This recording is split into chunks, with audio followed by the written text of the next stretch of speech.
রব্বুল আলামিন বলেন যালিকাল কিতাবু লা রাইবা ফীহি হুদাল লিল মুত্তাকিন। সবাই পড়েন আমার সাথে, যালিকাল কিতাবু লা রাইবা ফীহি হুদাল লিল মুত্তাকিন। This is the book, the most authentic and original book in the world. There is no doubt in it and a guidance to those who are muttaqin. এই বইটা এমন বই যেখানে কোনো ভুল নাই, কোনো সন্দেহ নাই, কোনো সংশয় নাই। মুত্তাকিনদের জন্য এই বইয়ের ভেতরে হেদায়েত রেখে দিয়েছে কে? আল্লাহ। আবার রব্বুল আলামিন বলেন আলিফ লাম রা কিতাবুন আনজালনাহু ইলাইকা লিতুখরিজান নাসা মিনাল যুলুমাতি ইলান নূর। Muhammad sallallahu alayhi wa sallam, I've revealed this holy and sacred book unto you in order to lead the mankind out of darkness into the light. ও নবী, আমি কেন এই কোরআনকে আপনার কাছে পাঠিয়েছি আপনি জানেন? অন্ধকারাচ্ছন্ন মানুষগুলোকে আলোর পথে নিয়ে যাওয়ার জন্য, জাহান্নামীগুলারে জান্নাতি বানানোর জন্য, রাম আর বামপন্থীগুলারে ডানপন্থী বানানোর জন্য। চিল্লায় বলো ঠিক কি না? এজন্য কোরআনের সাথে আমাদের অ্যাটাচমেন্ট বাড়ানোর দরকার আছে না নাই? আমরা যেন বেশি বেশি কোরআনের সাথে সম্পর্ক বাড়াতে পারি। কোরআনকে যেন আমরা বন্ধু বানাই। আমাদের বন্ধু হবে কোরআন। আমাদের বন্ধু হবে কি? আমাদের নিঃসঙ্গ সময়ের বন্ধু হতে হবে কোরআন। এই কোরআন যদি দুনিয়াতে আমরা বন্ধু বানাতে পারি কোরআনকে, কবরেও এই কোরআনকে আমাদের বন্ধু বানিয়ে দিবে কে? কিয়ামতের ময়দানেও এই কোরআনকে আমাদের জন্য সুপারিশকারী করে বানাবে কে? সেই মহাবিশ্বের মহাবিশ্বয় মহাগ্রন্থ আল কোরআনুল কারীম থেকে আমি একটা সূরার কিয়দাংশ তেলাওয়াত করেছি। আজকে চুয়াডাঙ্গার এই বিশাল জনসমুদ্রে এই সূরার কিছু মেসেজ এই চমৎকার রজনীতে আপনাদের সাথে আমি শেয়ার করব। আওয়াজ করে পড়তে হবে ইনশাআল্লাহ। কোরআনের যেখান থেকেই বলি ওইখান থেকে বরকত আছে না নাই? অনেকে বলে হুজুর ওই এলাকায় পর্দার ওয়াজ করছেন, এখানে পর্দার কথা বলেন কেন? বলে না? অনেকে বলে হুজুর ওই জেলায় নামাজের ওয়াজ করছেন, তো এই জেলায় আবার নামাজের কথা কেন? হুজুর ওইখানে সুদ খাওয়া যাবে না বলছেন, এইখানে বলেন কেন? নামাজ কি শুধু ওই জেলায় লাগবে? পর্দাকে শুধু ঢাকাবাসীদের জন্য লাগবে, চুয়াডাঙ্গায় লাগবে না? আমরা সূরা ফাতিহা প্রতিদিন কয়বার পড়ি? ফরজ নামাজে 17 বার, সুন্নত সহ 40-45 বার। যে ব্যক্তি 50 বছর ধরে নামাজ পড়ে, এই বেটা যে কয় লক্ষ বার সূরা ফাতিহা পড়ছে বেটা নিজেও জানে না, ঠিক কি না? আচ্ছা আপনারা কি জানেন যে সূরা আর রহমানে একটা আয়াত আছে, যে আয়াতটা আল্লাহ বারবার বারবার ওই সূরার ভিতরে উল্লেখ করেছে, সূরা আর রহমানে? জানেন কি আয়াতটা কি? কি আয়াত? ফাবিআইয়ি আলা রাব্বিকুমা তুকাযিবান। এই আয়াতটা আল্লাহ তাআলা একবার দুইবার নয় 31 বার উল্লেখ করেছেন সূরা আর রহমানের ভিতরে। সুবহানাল্লাহ পড়েন। তার মানে জরুরি কথা সব জায়গায় বলতে হয়, বারবার বলতে হয়, চিল্লায় বলতে হবে, ঠিক কি না? আজকে আমরা সূরা দোহা থেকে কথা শুনবো। সূরাতুদ দোহা, আওয়াজ করে বলেন তো সূরাটার নাম কি? এই আপনাদের গলার আওয়াজ। সারা বিকাল আর সন্ধ্যায় চিল্লাচিল্লি করতে করতে আপনাদের এনার্জি শেষ, তাই না? সূরাটার নাম সূরাতুদ দোহা। আওয়াজ করে বলেন তো সূরার নাম কি? মাশাআল্লাহ, আওয়াজ আছে তো? এনার্জি শেষ হয়ে যায় না এখনো বেঁচে আছে চুয়াডাঙ্গা লোক। তো আলোচনা শেষ পর্যন্ত এরকম আওয়াজ করে উত্তর দেওয়া যাবে? মাশাআল্লাহ, এখন একেবারে ঠান্ডা। এবার আমরা প্রাণ খুলে কথা শুনবো কোরআনের। এই সূরাটা কোরআনের 93 নাম্বার সূরা। কত নাম্বার? এই সূরায় আয়াত আছে 11টা। কয়টা? এই সূরাটা মাক্কি সূরা। কি সূরা? মাশাআল্লাহ। আমি সবসময় বলি যেহেতু লক্ষ লক্ষ মানুষের গ্যাদারিং, আমরা যদি ক্লাসের মতো করে প্রশ্ন করি উত্তর করি তাহলে আপনাদের মনে থাকবে, কিছু মেসেজ নিয়ে যেতে পারবেন। এজন্য কষ্ট হলেও শেষ পর্যন্ত উত্তর দেওয়া যাবে বাঘের বাচ্চার মতো চিল্লায়া ইনশাআল্লাহ। তাহলে আমি প্রশ্ন করি, উত্তর দেন। আওয়াজ করে বলেন তো সূরাটার নাম কি? কত নাম্বার সূরা? আয়াত সংখ্যা কত? সূরাটা মাদানী সূরা। কি সূরা? মাশাআল্লাহ, মনে রাখছেন তো দেখি। এই সূরাটা একটা আশা জাগানিয়া সূরা।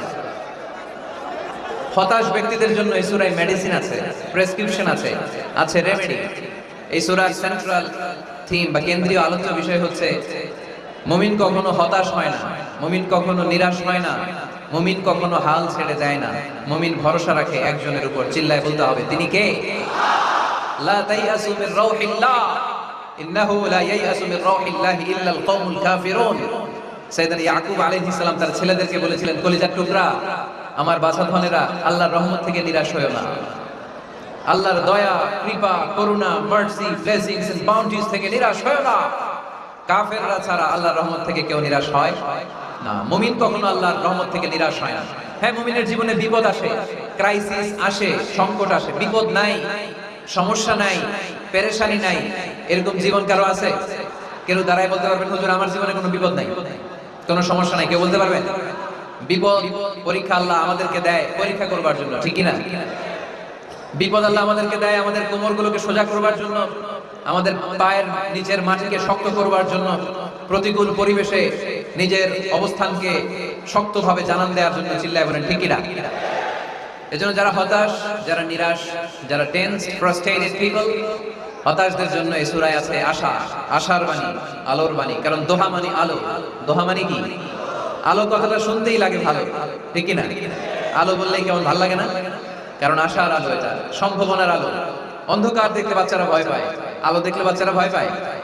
এজন্য আমরা অন্ধকার চাই না, আমরা চাই আলোর পথ। এই কোরআন এসেছে আমাদেরকে আলোকিত করতে, ঠিক কি না? আল্লাহ রাসূল সাল্লাল্লাহু আলাইহি ওয়াসাল্লামের খুব মন খারাপ, তিনি খুব বিচলিত, তিনি খুব পেরেশান। আল্লাহ রাসূল সাল্লাল্লাহু আলাইহি ওয়াসাল্লামের পেরেশানি দূর করার জন্য সান্ত্বনার বাণী হিসেবে আল্লাহ তাআলা এই সূরাটা আল্লাহ রাসূলের জন্য ডেডিকেট করে নাযিল করেছেন। চিল্লায় পড়েন সুবহানাল্লাহ। আর আল্লাহ বোঝাতে চেয়েছেন আমার নবীকে আমি যেভাবে পেরেশানি দূর করেছি, সাহায্য করেছি, মুমিনদের জীবনেও আমি আল্লাহর পক্ষ থেকে সাহায্য আছে না নাই? এজন্য আমরা কখনো হতাশ হব না। এই মেসেজটা যদি বাড়িতে আজকে নিয়ে যেতে পারো চুয়াডাঙ্গার ছেলেরা, অনেকে হতাশ ব্যক্তি জীবনে, পেশাগত জীবনে, পারিবারিক জীবনে হতাশ, চাকরি হয় না, ব্যবসায় মন্দা। যাদের ব্যবসা মন্দা এই শাহিদুজ্জামান টরিক ভাইয়ের সাথে দেখা করবে। সফল ব্যবসায়ী, বাংলাদেশ কাঁপায়, এখন সিঙ্গাপুর কাঁপাইতেছে। তো তোমরা ওনাকে ধরবা টাইট করে যে ভাই কিভাবে আপনি সফল হলেন, শোনান আপনার সফল হওয়ার গল্প। How to succeed in life, কিভাবে ব্যবসায় সফল হতে হয়, কিভাবে আইকন হতে হয়, শহীদ ভাইয়ের কাছ থেকে চুয়াডাঙ্গার ছেলেরা জেনে নিবা। মুমিন কখনো হতাশ হয় না। আজকের মাহফিল থেকে এতটুকু যদি এই জনসমুদ্র থেকে আমরা বাসায় নিয়ে যেতে পারি যে আমরা কখনো হতাশ হব না, আমরা নিরাশ হব না, শেষ নিঃশ্বাস থাকা পর্যন্ত আমরা হাল ছেড়ে দিব না, আমরা ভরসা রাখবো সব সময় একজনের উপর। চিল্লায় বলতে হবে তিনি কে? Every time you feel like you cannot go, you feel so lost that you are so alone. Every time you feel like you cannot go, you feel so lost that you are so alone. Don't despair and never lose hope, 'cause Allah is always by your side. Inshallah, pade inshallah, inshallah you'll find your way. Inshallah, inshallah, inshallah you'll find your way. পড়েন আল্লাহু আকবার। আমরা কখনো নিরাশ হই না, আমরা হতাশ হই না, আমরা ভরসা রাখি একজনের উপর, তিনি কে? আমরা জানি রাত যত গভীর হয় অন্ধকার তমানিসা ভেদ করে সুবহে সাদিক হয়। আমরা জানি গর্ভবতী নারীর যেদিন পেটের ব্যথা বেদনা বাড়তে থাকে ওই দিন নতুন মেহমান আগমনের সময় ঘনাতে থাকে। আমরা জানি বিশ্বাসীদের জীবনে কষ্ট, দুঃখ, যন্ত্রণা, পরীক্ষা যত বাড়তে থাকে সুখের দিন কাছে আসতে থাকে। চিল্লায় বলো ঠিক কি না? এজন্য আমরা হতাশ হব না, হাল ছেড়ে দিব না, শেষ নিঃশ্বাস ত্যাগ করা পর্যন্ত আমরা ভরসা রাখবো একজনের উপর, তিনি কে? আল্লাহ রাসূল সাল্লাল্লাহু আলাইহি ওয়াসাল্লাম হতাশ হলেন, পেরেশান হলেন, নবীর পেরেশানি দূর করার জন্য আল্লাহ তাআলা এই সূরাটা নাযিল করেছে। সুবহানাল্লাহ। তাহলে এই সূরার কেন্দ্রীয় আলোচ্য বিষয় কি? এটা কি চুয়াডাঙ্গাবাসীদের কাছে ক্লিয়ার? Clear clear clear. এবার আমরা শুনবো এই সূরার একটা ব্যাকগ্রাউন্ড আছে, কোন প্রেক্ষাপটে এই সূরা নাযিল হলো। আল্লাহ রাসূল সাল্লাল্লাহু আলাইহি ওয়াসাল্লামকে আল্লাহ বলেন ইয়া আইয়ুহার রাসূলু বাল্লিগ মা উনজিলা ইলাইক। নবী, কোরআনে যা নাযিল করেছি সব আপনি পৌঁছে দিন, কিছু গোপন রাখা যাবে না। এই কোরআনের কোনো কিছু বিশ্বনবী গোপন রেখেছে? সবাই বলেন না কেন, গোপন রেখেছে নাকি সব প্রচার করে দিয়েছে? সব প্রচার করে দিয়েছে।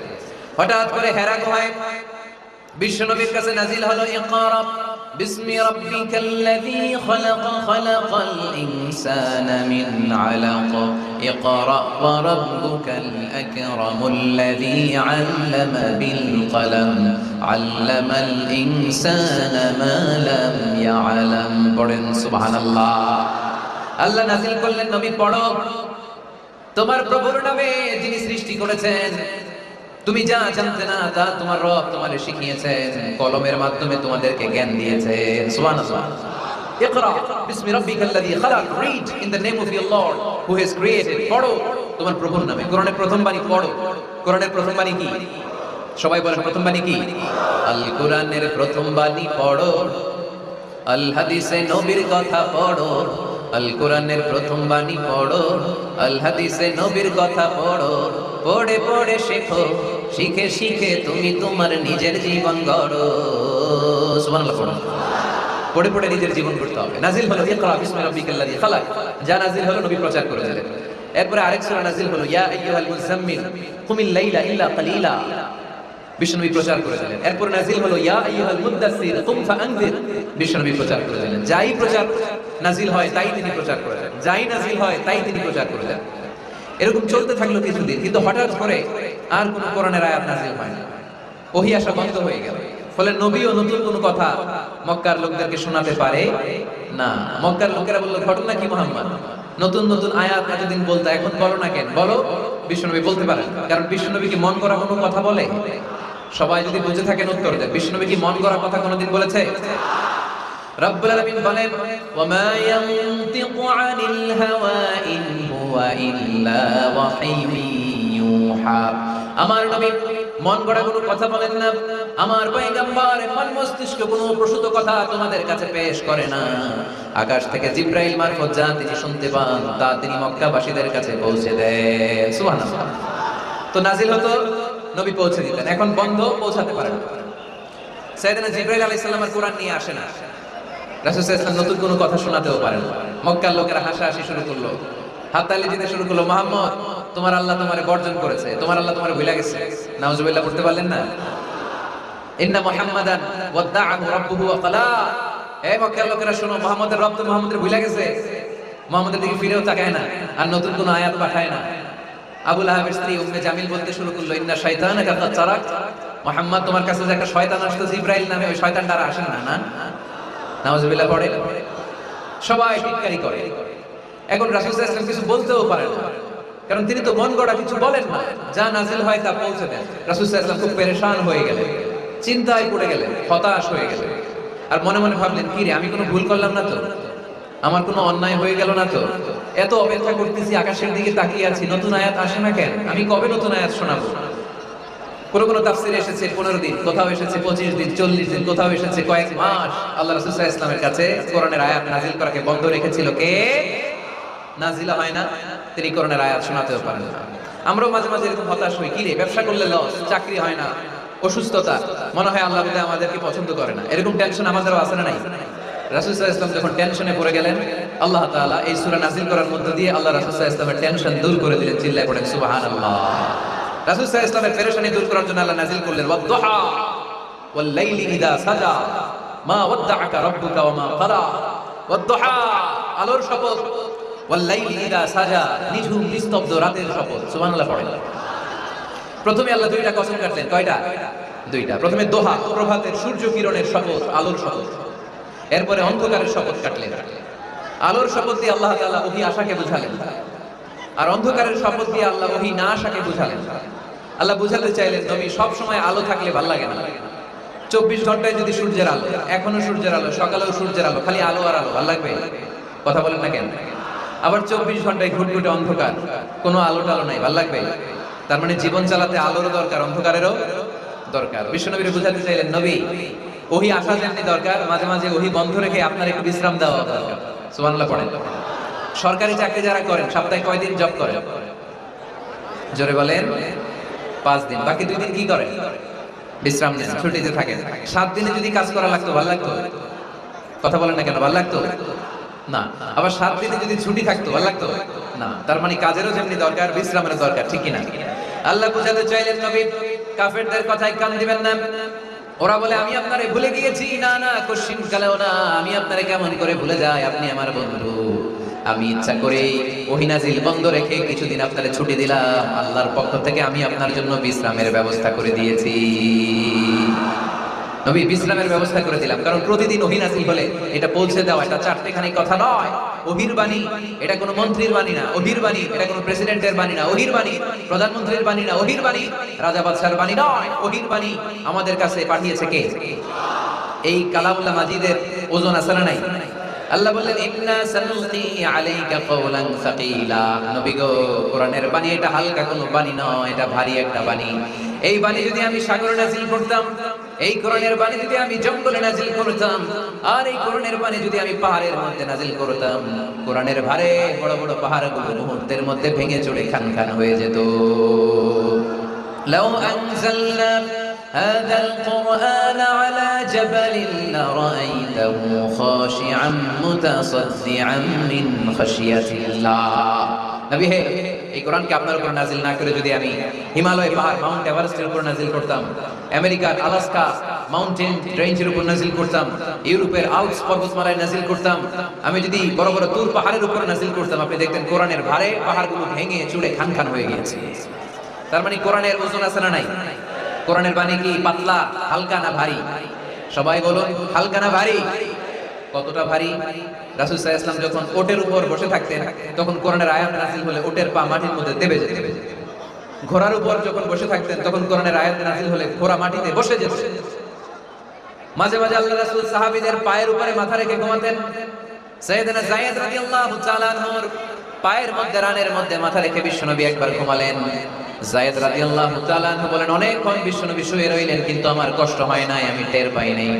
কিন্তু হঠাৎ বিশ্বনবীর উপর কোরআন যখন নাজিল হওয়া শুরু হয়ে গেল, আমার মনে হলো বিশ্বনবীর মাথার ওজন উহুদ পাহাড়ের সমান ভারী হয়ে গেছে। এতক্ষণ ধরে বিশ্বনবীর মাথার কোনো ওজন নাই, হঠাৎ যখন কোরআনের আয়াত নাজিল হতে লাগলো দেখলাম বিশ্বনবীর মাথার ওজন এতটা বেড়ে গিয়েছে, আমার মনে হচ্ছে আমার পায়ের হাড় দিয়ে রান ফেটে মুহূর্তের মধ্যে খান খান হয়ে যাবে। তার মানে কোরআনের আয়াত সবসময় রিসিভ করা, ওহী সবসময় নেয়া এবং ওহীর বাণী পৌঁছে দেয়া, এটা সাধারণ কোনো কাজ নয়। সবসময় ওহী লাগাতার নাজিল হলে নবীর কষ্ট হয়ে যাবে। এজন্য নবীর কষ্ট দূর করার জন্য সরকারি চাকরি যারা করেন যেমনি ছুটি পান, নবীকে একটু ছুটি আর বিশ্রামে রাখার জন্য আল্লাহ তাআলা ইচ্ছা করেই ওহী নাজিল বন্ধ রেখেছেন। চিল্লায়ে পড়েন সুবহানাল্লাহ। এজন্য আল্লাহ তাআলা নবীর আশ্বস্ত করে বললেন, নবী ওয়াদ-দুহা ওয়াল-লাইলি ইযা সাজা মা ওয়াদ্দা'আকা রাব্বুকা ওয়া মা ক্বালা ওয়ালাল-আখিরাতু খায়রুল লাকা মিনাল উলা ওয়ালাসাউফা ইউ'তিকা রাব্বুকা ফাতারদা। পড়েন আল্লাহু আকবার। এই সূরার শুরুতে আল্লাহ শপথ কাটলেন দুইটা। কয়টা? সবাই বলেন, আরো জোরে বলতে হবে, কয়টা? তাহলে শপথের পর্ব শেষ। শপথ যখন শেষ, তারপরে তিনটি আয়াতে কনফার্মেশন। আল্লাহ তাআলা তার নবীকে কনফার্ম করেছেন যে নবী আমি আপনার সাথে আছি, নবী আমি আপনার সাথে আছি। এই এলাকার ওসি সাহেব যদি আপনারে বলে আমি আপনার সাথে আছি, সাহস লাগবে না?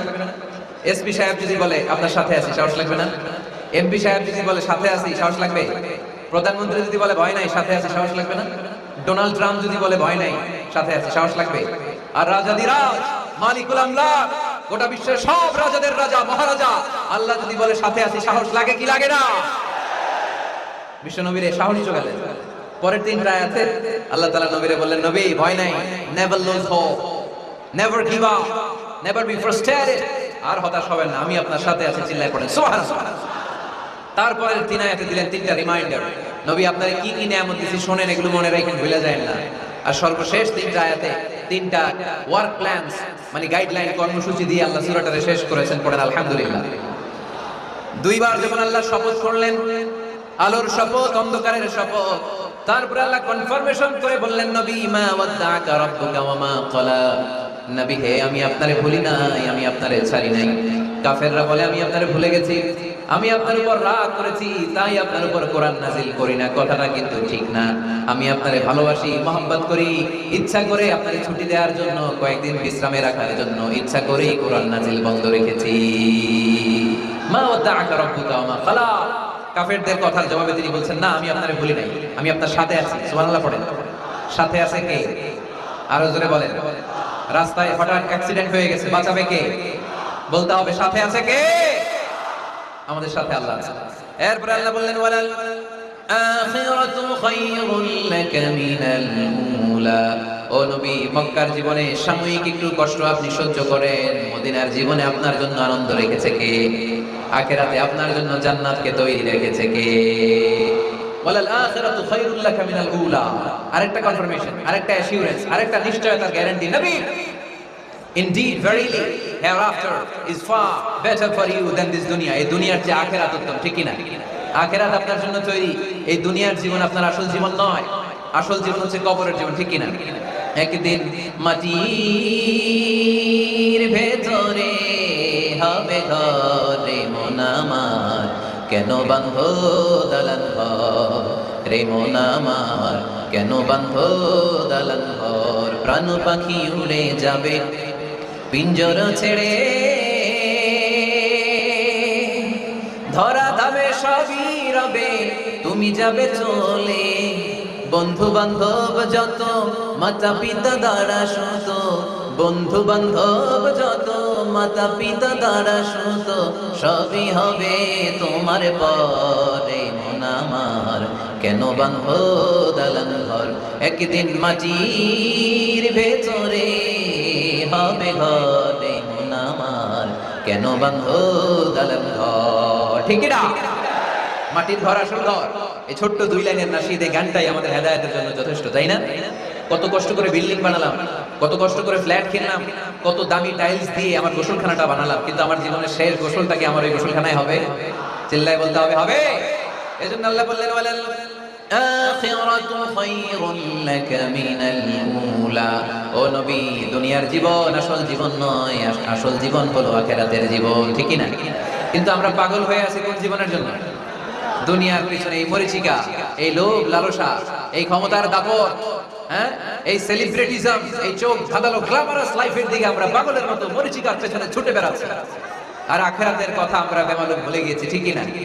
এজন্য আল্লাহ বলেন, বাল তুসিরুনাল হায়াতাদ দুনিয়া ওয়াল আখিরাতু খায়রুন ওয়া আবকা। তোমরা দুনিয়ার জীবনকে বড্ড বেশি প্রাধান্য দাও, কিন্তু জেনে রেখো, মনে রেখো, দুনিয়া আসল নয়, আসল ঠিকানা হলো মুমিনের আখিরাত। 2 নম্বর কনফার্মেশন, ওয়াল আখিরাতু খায়রুল লাকা মিনাল উলা। নবী হে, আখিরাত আপনার জন্য রেডি। 3 নম্বর কনফার্মেশন, ওয়ালা সাউফা ইউতিকা রাব্বুকা ফাতারদা। নবী হে, অচিরেই এমন এমন জিনিস আমি আপনারে দেব, এগুলো পেয়ে আপনি খুশি হয়ে যাবেন। সুবহানাল্লাহ পড়েন। Verily I'm going to give you something that will make you happy. এমন এমন জিনিস আমি আপনার জীবনে দেব, এগুলো পেয়ে আপনি খুশি হবেন। নবী, আপনি হতাশ হবেন না, নবী আপনি নিরাশ হবেন না, নবী আপনি হাল ছাড়বেন না। আরে আমি তো আপনার সাথে আছি। সাথে আছে কে? বিপদে পড়লে বলবেন আমার সাথে আছে কে? রক্ষা করবে কে? বাঁচানোর মালিক একজন। চিল্লায় বলো, তিনি কে? পারবেন, পারবেন, বলতে পারবেন? কি বলবেন? সাথে আছে কে? আমাদের সাথে থাকে কে? এটাই আমাদের ভরসা, এটাই আমাদের বিজয়ের মাধ্যম, বিজয়ের গোপনতম রহস্য। বলে সাউফা ইউতিকা রাব্বুকা ফাতারদা। নবী হে, অচিরেই এত এত জিনিস আমি আপনারে দেব, আপনি খুশি হয়ে যাবেন। সুবহানাল্লাহ পড়েন। যেখানেই নবীর মন খারাপ, সেখানেই আল্লাহ তাআলা এমন কিছু নবীকে হাজির করে দেন, ওইটা পেয়ে নবী খুশি হয়ে যায়। কারণ নবী হচ্ছেন আল্লাহর বন্ধু, হাবিবুল্লাহ। ইব্রাহিম আলাইহিস সালাম উনি ছিলেন খলিলুল্লাহ। ইব্রাহিম আলাইহিস সালাম আল্লাহর কি ছিলেন? কথা বলেন, খলিলুল্লাহ। আর আল্লাহর রাসূল সাল্লাল্লাহু আলাইহি ওয়াসাল্লাম হাবিবুল্লাহ। খলিল মানেও বন্ধু, হাবিব মানেও বন্ধু। খলিল মানে এমন বন্ধু যেই বন্ধু আল্লাহরে খুশি করার জন্য কাজ করে, আর হাবিব মানে এমন বন্ধু যেই বন্ধুরে খুশি রাখার জন্য আল্লাহ নিজেই কাজ করে। আল্লাহ রাসূল সাল্লাল্লাহু আলাইহি ওয়াসাল্লাম হচ্ছেন হাবিবুল্লাহ। আল্লাহ রাসূল সাল্লাল্লাহু আলাইহি ওয়াসাল্লাম কি? হাবিবুল্লাহ। যেখানে আল্লাহ রাসূল সাল্লাল্লাহু আলাইহি ওয়াসাল্লামের মন খারাপ, আল্লাহ রাসূল সাল্লাল্লাহু আলাইহি ওয়াসাল্লামের মন ভালো করে দেয় কে? আল্লাহ রাসূলের মন ভালো করে দেওয়ার দায়িত্ব স্বয়ং নিয়েছে কে? মক্কায় আল্লাহ রাসূল সাল্লাল্লাহু আলাইহি ওয়াসাল্লামের মন খারাপ। মক্কার দাওয়াতি কাজ বেগবান করার জন্য আল্লাহ রাসূল সাল্লাল্লাহু আলাইহি ওয়াসাল্লাম কেঁদে কেঁদে আল্লাহর কাছে দোয়া করলেন, আল্লাহ, মক্কার 2 জনের একজন যেন কালিমা পড়ে মুসলমান হয়ে যায়। তাহাজ্জুদের নামাজ পড়ে চোখের পানি ছেড়ে ছেড়ে আল্লাহর কাছে দোয়া করলেন, আল্লাহ, আল্লাহুম্মা আইজ্জাল ইসলাম বি আহাব্বির রাজুলাইনি ইনদাক। আল্লাহ, মক্কার 2 জনের একজনকে আমি চাই। 2 জনের একজন, আবি জাহল ইবনে হিশাম, হিশামের বেটা আবু জাহেল, অথবা ওমর ইবনে খাত্তাব, খাত্তাবের বেটা ওমর। আল্লাহ, হয় আবু জাহেলরা আপনি ইসলামের ছায়ার তলে আনেন, কিংবা ওমরে ফারুককে আনেন। আল্লাহ কার জন্য দোয়াটা কবুল করেছে? জোরে বলেন। তার কয়েকদিন পরে বিষ্ণু ঈসা ইসলাম আরকাম ইবনে দারিল আরকামের ঘরে বসে লুকিয়ে লুকিয়ে দাওয়াত দিচ্ছিলেন। ইন দ্য মিন টাইম ওমরে ফারুক নাঙ্গা তরোয়ার নিয়ে বিশ্বনবীর মাথা কাটার জন্য ছুটে আসলেন। সাহাবারা বললেন, নবী আপনি পালান, নবী আপনি পালান, ওমরে ফারুক আপনাকে হত্যার জন্য ছুটে এসেছে। বিশ্বনবী বললেন, তোমরা সরে যাও, দরজাটা খুলে দাও। আমার তো মনে হচ্ছে ওই যে তাহাজ্জুদের রাতে আমি দোয়া করেছিলাম, আজকে ওই দোয়া আল্লাহ কবুল করতে শুরু করেছে। সাইয়েদনা ওমরে ফারুক তখনও কালিমা পড়েন নাই। দৌড়ে এসে আরকাম ইবনে আবিল আরকামের ঘরের ভেতরে ঢুকে তলোয়ারটা জমিনের মধ্যে রেখে দিয়ে আওয়াজ করে আঙ্গুল তুলে বলতে আরম্ভ করলেন, আশহাদু আল্লা ইলাহা ইল্লাল্লাহ ওয়া আশহাদু আন্না মুহাম্মাদার রাসূলুল্লাহ। সুবহানাল্লাহ পড়ে কালিমা পড়ে মুসলমান হয়ে গেছে। বিশ্বনবী খুশি হয়ে গেলেন। ওয়ালা সাউফা ইউতিকা রাব্বুকা ফাতারদা। নবী, যখনই আপনার মন খারাপ, আপনার মনকে আমি ভালো করে দিব, আপনাকে খুশি করে দিব। চিল্লায় পড়তে হবে আল্লাহু আকবার। বিশ্বনবীর মন খারাপ ছিল, হঠাৎ সাইয়েদনা ওমর ফারুকের ইসলাম গ্রহণের মধ্য দিয়ে বিশ্বনবীর মন ভালো করে দিল কে? আল্লাহ মন ভালো করে দিলেন। এবার ওমরে ফারুক বললেন, ইয়া রাসূলুল্লাহ, এই যে কোরআনের বাণী আপনি প্রচার করেন, আলাইসাল কোরআনু কিতাবুল হক, কোরআন কি সত্য কিতাব নয়? আপনারা আওয়াজ করে বলেন তো, আমাদের কোরআন কি সত্য কিতাব নয়? ইসলাম কি সত্য ধর্ম নয়? আল্লাহ কি আমাদের সঠিক রব নয়? তিনটা প্রশ্ন করলেন বিশ্বনবীকে।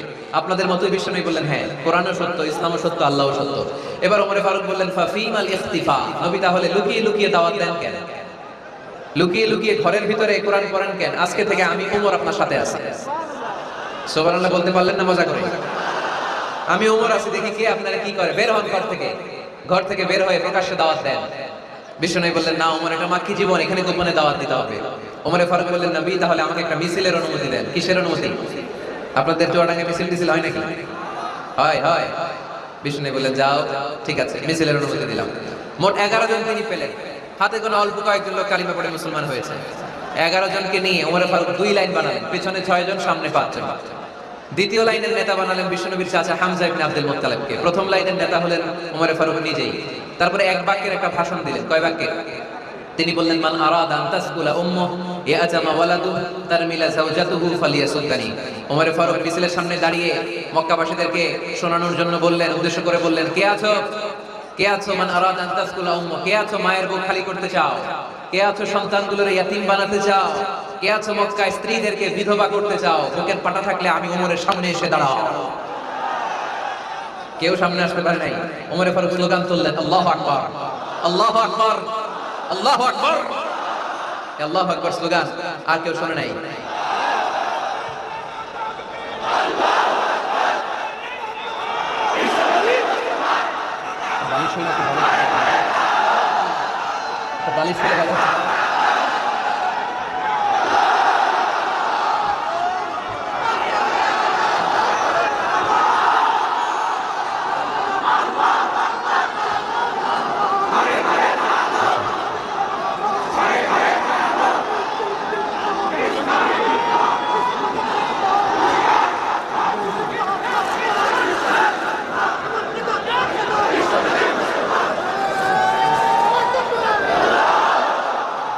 ওমরে ফারুক বললেন, কে আছো মায়ের বুক খালি করতে চাও? কে আছো সন্তানগুলোর ইয়াতীম বানাতে চাও? কে আছো স্ত্রীকে বিধবা বানাতে চাও? ফালিয়াসুদ্দানি, বুকের পাটা থাকলে সামনে এসে ঠেকাও। এই আল্লাহু আকবার স্লোগান শুরু করলেন। ওমরে ফারুক বললেন, কাবা ঘর যে ধরবো, কাবা ঘর ধরার আগ পর্যন্ত কেউ ওমরের মিছিল থামাতে পারবে? হঠাৎ মিছিল শুনে আবু জাহেল বের হয়ে এলো, উতবা, শাইবা, ওয়ালিদ ইবনে মুগীরা, সব নেতা খাতারা বের হয়ে আসলো। এসেই দেখে মিছিলের সামনে ওমর। মিছিলের সামনে কে? ওমরে ফারুককে দেখে সবগুলা দিছে দৌড়। মিছিল কেউ ঠেকাইতে পারে নাই। কাবার গিলাফ পর্যন্ত এই মিছিল চলেছে। চিল্লায়ে বলো আল্লাহু আকবার।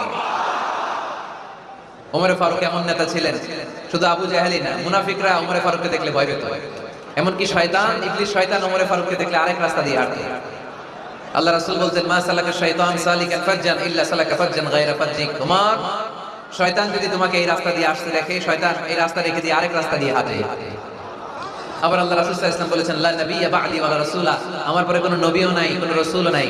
তবে লাউ কানা বা'দি নাবিয়্যুন লাকানা উমর, আমার পরে যদি নবী হওয়ার যোগ্যতা কারো থাকে, আমার সাহাবী ওমরের সেই যোগ্যতা আছে। পড়ে সুবহানাল্লাহ। প্রভু তুমি বলেছো রাসূল দেবে না, বলনি দেবে না ওমর, বলনি দেবে না হামজা তারি, খালিদ বিজয় সমর। প্রভু তুমি বলেছো রাসূল দেবে না, বলনি দেবে না ওমর, বলনি দেবে না হামজা তারি, খালিদ বিজয় সমর। প্রভু তুমি বলেছো রাসূল দেবে না। সুবহানাল্লাহ পড়েন। ওমরে ফারুক, ওরকম একটা ওমরের দরকার বাংলাদেশে। চিল্লায় বলেন ঠিক কিনা? ওই একটা ওমর যদি বাংলাদেশে থাকতো, টেন্ডারবাজি একদিনে বন্ধ হয়ে যেত। ওই এক ওমরে ফারুক যদি বাংলার জমিনে থাকতো, চাঁদাবাজি থাকতো না। নুসরাতের মতো কোনো মেয়েকে ধর্ষিত হওয়া লাগতো না। পেঁয়াজের দাম বাড়িয়ে সাধারণ মানুষের কষ্ট দেওয়ার সাহস কেউ করতো না। লবণের মতো নিত্য প্রয়োজনীয় জিনিসের দাম বাড়ানোর গুজব তোলার মতো সাহস কেউ পেত না। চিল্লায় বলেন ঠিক কিনা? কোটি কোটি টাকার নোট ছিঁড়ে ছিঁড়ে কেউ পানির মধ্যে ফেলার সাহস তুলতো না। চিল্লায় বলেন ঠিক কিনা? এক লোক তার স্ত্রীকে 100 তালাক দিল। কয় তালাক? আরো জোরে বলেন। এবার স্ত্রী এসে বিচার দিল, ওমরে ফারুক, আমার স্বামী আমার 100 তালাক দিছে। ওমরে ফারুক বললেন, ঘটনা কি? তালাক দেবে 3 তালাক। তোমার স্বামী তোমার 100 তালাক দেয় কেন? স্বামীরে ডেকে নিয়ে আসো। ডেকে নিয়ে আসা হলো। জিজ্ঞেস করা হলো, কিরে কয় তালাক দিলি? কয় 100 তালাক। ওমর ফারুক বললেন, তালাক দিবা 3টা, 100 তালাক দিলা কেন? স্বামী বলে, মেজাজ খুব গরম আছিল। মেজাজ, আমাদের মাঝে মাঝে মেজাজ গরম থাকে না?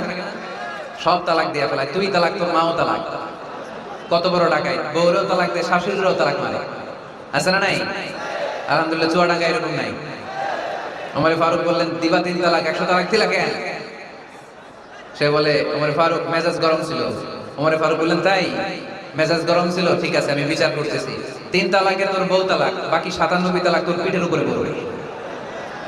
এরকম বিচার যদি বাংলার জমিনে থাকতো, কেউ আর এরকম ইসলামের কোনো বিষয় নিয়ে কথা বলার, ধৃষ্টতা দেখানোর সাহস পেত? কোরআনকে গালি দেওয়ার সাহস পেত?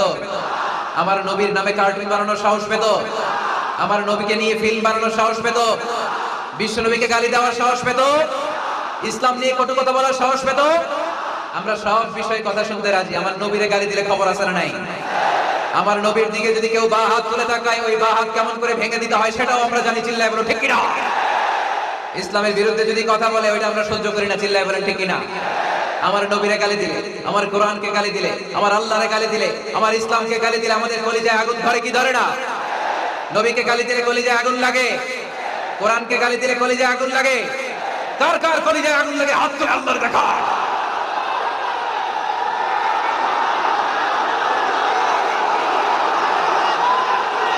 আমাদের এই উচ্ছ্বাস, আল্লাহ রাসূলের ভালোবাসা, কোরআনের ভালোবাসা, ইসলামের ভালোবাসা, আল্লাহর জন্য ভালোবাসার এই উচ্ছ্বাস, এই সতেজতাকে আল্লাহ তুমি ইসলামের বিজয়ের জন্য কবুল করে নাও। আমরা একটা ওমরের অপেক্ষায়। চিল্লায় বলেন ঠিক কিনা? ওই ওমরের মতো একটা নেতা হলে বাংলাদেশ সোজা হয়ে যাবে। চিল্লায় বলেন ঠিক কিনা? ওই ইমাম মাহাদির অপেক্ষায় আমরা আছি। 7 বছরের ব্যবধানে, 9 বছরের ব্যবধানে গোটা বিশ্বকে সাম্য, মৈত্রী, ভালোবাসা দিয়ে তিনি এক করে ফেলবেন। চিল্লায় বলেন ঠিক কিনা?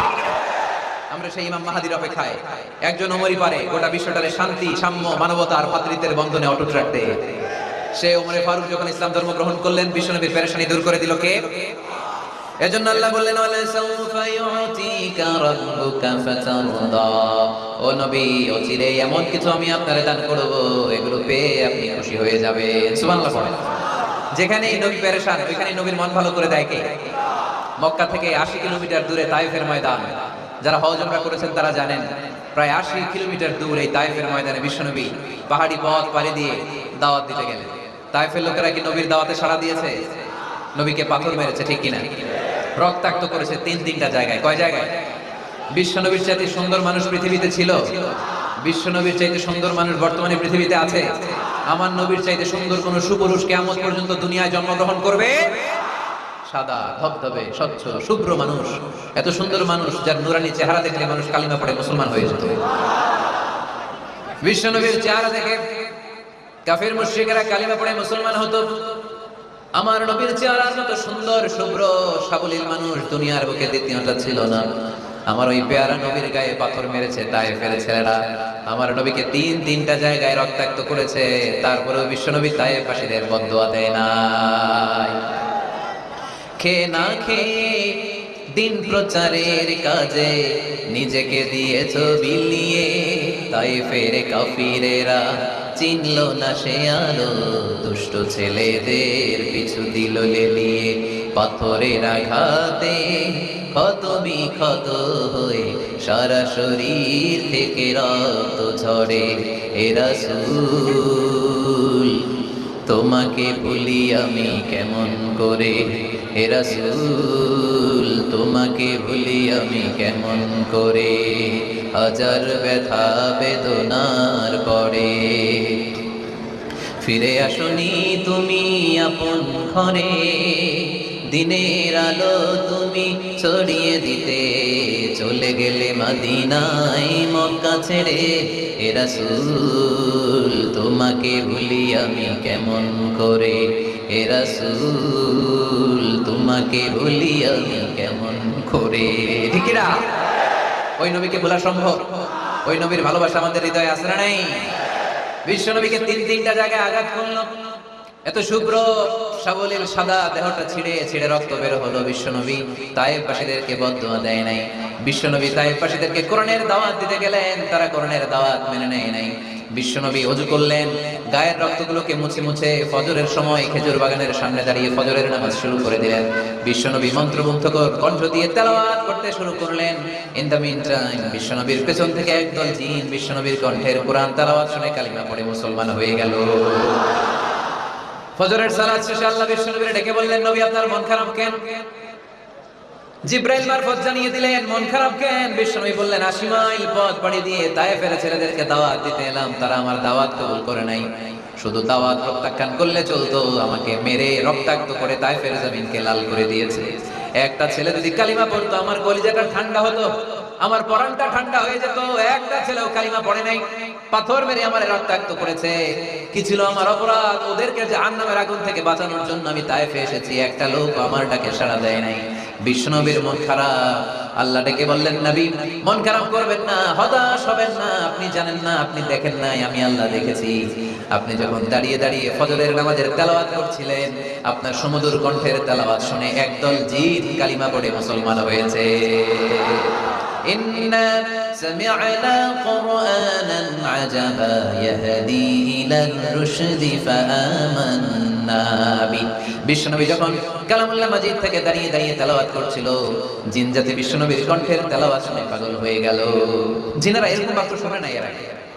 জিনেরা মিলাই কি এটা তো কোনো মন্ত্র না, জিনেরা মিলাই কি এটা তো কবিতা না, এত সুন্দর কথা কার বাণী? এটা আল্লাহর বাণী ছাড়া অন্য কোনো বাণী হতে পারে না। এই সুন্দর বাণী শুনে তারা কালিমা পড়ে মুসলমান হয়ে গেল। আল্লাহ বিশ্বনবীর আশ্বস্ত করলেন, নবী আপনার কষ্ট বৃথা যায় না। মুমিনের কষ্ট কি কখনো বৃথা যায়? আওয়াজ করে বলো, বৃথা যায়। নবী আপনি দাওয়াত দিতে এসেছিলেন দৃশ্যমান এক জাতি, মানব জাতিকে, তায়েফের মানব জাতিকে দাওয়াত দিতে এসেছেন। ওরা দাওয়াত কবুল করে নাই তো কি হয়েছে? অদৃশ্য জাতি, জিন জাতি কালিমা পড়ে মুসলমান হয়ে গেছে। ওয়ালা সাউফা ইউতিকা রাব্বুকা ফাতারদা। নবী অচিরেই এমন এমন সুসংবাদ আপনারা শোনাবো, আপনি খুশি হয়ে যাবেন। বিশ্বনবী যখন শুনলেন তায়েফ পাশে কালিমা পড়ে নাই, কি হয়েছে? জিন জাতি তো পড়ছে। বিশ্বনবী আবার খুশি হয়ে গেলেন। সুবহানাল্লাহ পড়েন। এইভাবে বিশ্বনবীর মন খারাপ হলে বিশ্বনবীর মন ভালো করে দেয় কে? মক্কার জমিনে বিশ্বনবীকে হত্যার ষড়যন্ত্র করা হলো। বিশ্বনবী আর কাছে বললেন না। বিশ্বনবীকে আল্লাহ বললেন, নবী আপনার জন্য আর গ্রিন সিগন্যাল নাই, মক্কা থেকে আপনাকে চলে যেতে হবে মদিনায়। আপনি চলে যান, আপনার বন্ধু আবু বকরকে নিয়ে হিজরত করে চলে যান। বিশ্বনবী চলে যাচ্ছিলেন আর মক্কার দিকে তাকিয়ে চোখের পানি ছাড়ছিলেন আর বলছিলেন, মক্কা তো হাকুল বিলাদ ইলাইয়া, মক্কা আমার কাছে সবচাইতে শ্রেষ্ঠ শহর। লাউলা উখরিজতু লামা খারাজতু মিনহা, মক্কা থেকে যদি আমারে বের করে দেয়া না হতো আমি মক্কা থেকে বের হতাম না। রাসূল সাল্লাল্লাহু আলাইহি ওয়াসাল্লাম মদিনায় চলে গেলেন। এই কি হইছে ভাই? এই কি হইছে? কি হইছে? বসেন। আমার কথা কি আপনারা শুনতেছেন? অনেক রাত হয়েছে, এবার শেষ করে দেই। এত লোক যেতে কয় ঘন্টা লাগবে? পুরো চুয়াডাঙ্গা জেলা জ্যাম হয়ে যাবে। শেষ করে দিব নাকি আরো 2 মিনিট শুনবেন? শুনবেন? ঠিক আছে, তাহলে বসুন। রাসূল সাল্লাল্লাহু আলাইহি ওয়াসাল্লাম বললেন, মক্কা থেকে যদি আমার বের করে দেয়া না হতো আমি বের হতাম না। চোখের পানি ছাড়লেন। মাতৃভূমি ছেড়ে চলে যেতে হবে। আপনাদের জেলার নাম কি? আরো জোরে বলেন। চুয়াডাঙ্গারে বেশি পছন্দ করেন না বোধহয়, এজন্য আওয়াজটা জোরসে হয় নাই। আপনাদের প্রাণের জেলার নাম কি? চুয়াডাঙ্গা। জোর করে যদি চুয়াডাঙ্গা থেকে বের করে আপনারা সিলেটে পাঠিয়ে দেয়, ভালো লাগবে? বিশ্বনবীকে মক্কা থেকে মদিনায় পাঠিয়ে দেয়া হলো। জন্মভূমি ছেড়ে বিশ্বনবী মদিনায় যাচ্ছেন, মনটা খুব খারাপ। প্রথম যখন মানুষ বিদেশে যায় এয়ারপোর্টে কাঁদে না? এয়ারপোর্টে গেছেন আপনারা?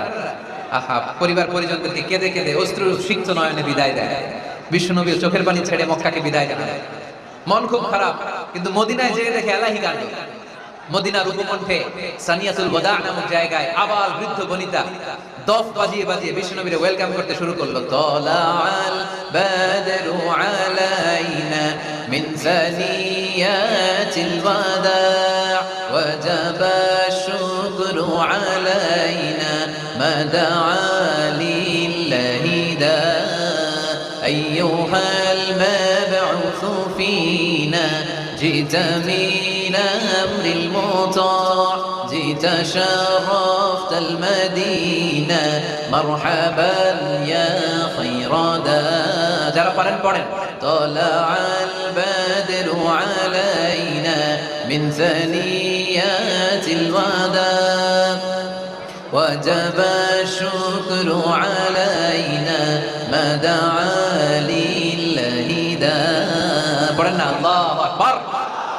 বিশাল জনসমুদ্র দেখে তলাল বাদরু আলাইনা দফ বাজাতে বাজাতে নবীকে ওয়েলকাম এন্ড রিসেপশন দেয়া হলো। এই মদিনার মানুষের ভালোবাসা দেখে মক্কা থেকে যে তিনি চোখের পানি ছেড়ে বিদায় নিয়েছেন, এই দুঃখের কথা বিশ্বনবী ভুলে গেল। বিশ্বনবীর মনকে আবার খুশি করে দিল কে? সুবহানাল্লাহ কে বললেন না? ওয়ালা সাউফা ইউতিকা রাব্বুকা ফাতারদা, নবী অচিরেই এমন জিনিস আপনাকে আমি দান করব, আপনি খুশি হয়ে যাবেন। আবার বিশ্বনবী শুনতে পেলেন ওনার আগের পয়গম্বরদের বয়স ছিল কারো 1000 বছর, কেউ হায়াত পেত 2000 বছর, কেউ পেত 1500 বছর, তাদের উম্মতের মধ্যে থেকে কেউ বাঁচত 800 বছর 700 বছর। বিশ্বনবী মনে মনে দুঃখ পেতে শুরু করলেন, হায় হায় আমার উম্মতের গড় বয়স এত কম, আগের উম্মতেরা হায়াত পেয়েছে বেশি, ইবাদত করার সুযোগও পেয়েছে বেশি, আমার গুনাহগার উম্মতেরা হায়াত পাবে কম, তাই ইবাদতের সুযোগও তাদের কম। ঠিক কি না? আল্লাহ রাসূল সাল্লাল্লাহু আলাইহি ওয়াসাল্লাম ফরমান, আমার উম্মতি মা বাইনা 60 ইলা 70, আমার উম্মতের গড় বয়স 60 থেকে 70, 60 থেকে 70 এর মধ্যে আমার উম্মতের বেশিরভাগ লোক মারা যাবে। ওয়া আকাল্লুহুম ইয়াজুজু যালিক, হাতে গোনা অল্প কয়েকজনই 70 এর বেশি হায়াত পাবে। আপনাদের চুয়াডাঙ্গার কি অবস্থা, কত হায়াত পায় মানুষ? 80 বছর বয়স পেয়েছেন এরকম কেউ আছে নাকি আজকের মাহফিলে? 80 বছরের মুরব্বী কেউ আছে? নাই। 70 বছর হায়াত পেয়েছেন কেউ আছে? হ্যাঁ আছে আছে।